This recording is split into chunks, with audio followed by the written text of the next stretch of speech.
I am Johnny Chicago. I am the founder of Happy Taper Press. I am the host of the monthly open mic at Chamberlain's, which Jimmy often does. And I've got a theme story about something that happened in Washington State. When I was in college, during the summers, there were two great diasporas out of the Midwest. A lot of people would go up to Alaska to work the canneries, and a lot of people would go to Washington State to work the orchards, and that's where I went one summer. I knew some people out in Washington State, and so I took a Greyhound bus from Chicago to Wenatchee, Washington, the apple capital of the world. And I soon became schooled in working the apple orchards, and I learned about irrigation, and I learned about harvesting, and I learned about disease and about cultivation. And this particular day in the orchards, we were working on blight. Blight is a disease that affects apple trees. And what you have to do is you have to go through the orchards and you have to clip off and cut off all the branches that are affected with blight. So the crew and I was doing that, and we ended up with this huge pile of blight-infected branches. And here's the thing about blight-infected branches, that you have to burn them.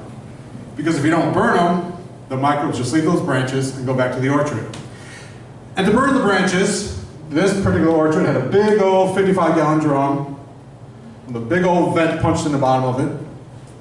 So me and the crew filled this drum with all these blight-infected branches. We crammed them in there. In fact, we used the last few branches to hammer in what we had left, so we had the whole thing packed.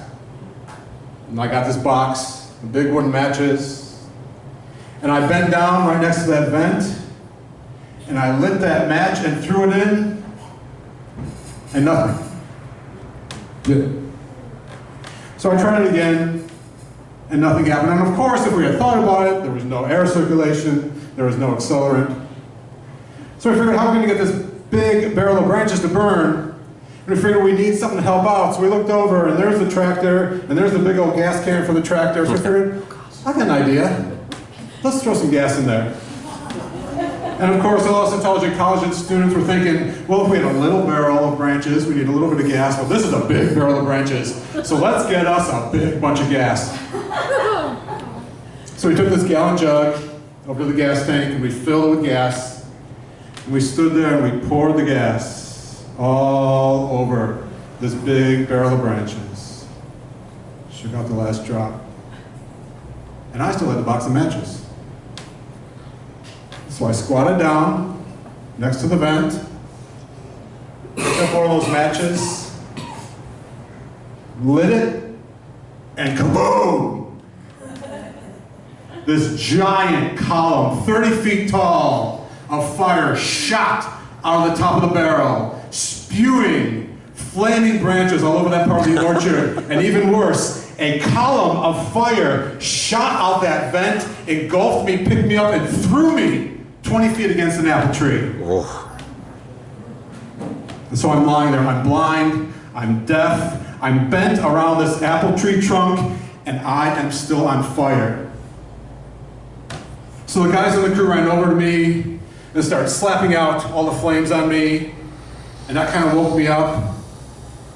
And my eyes were all puffed closed, but they sort of opened, and I could see people running because the column of fire and the sound of the explosion brought all these people from the other orchards running over. And some of them went to the fire in the barrel and started putting them out. Some of them ran around the perimeter because wherever these fiery branches had fallen, the grass and the trees were getting on fire, and they started slapping those fires out.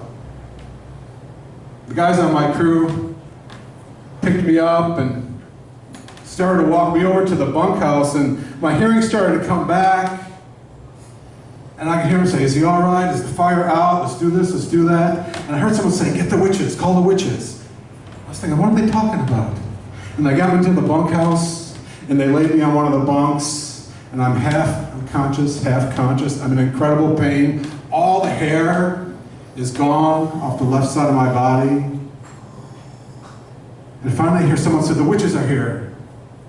And it was these three ladies they had brought from down out of the mountains. Three cronish, old mountain ladies, looked like something straight out of the Scottish play.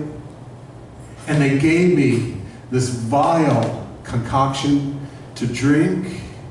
And then with their cronish hands started spreading this guacamole type stuff all over my skin. But you know what? It felt pretty good.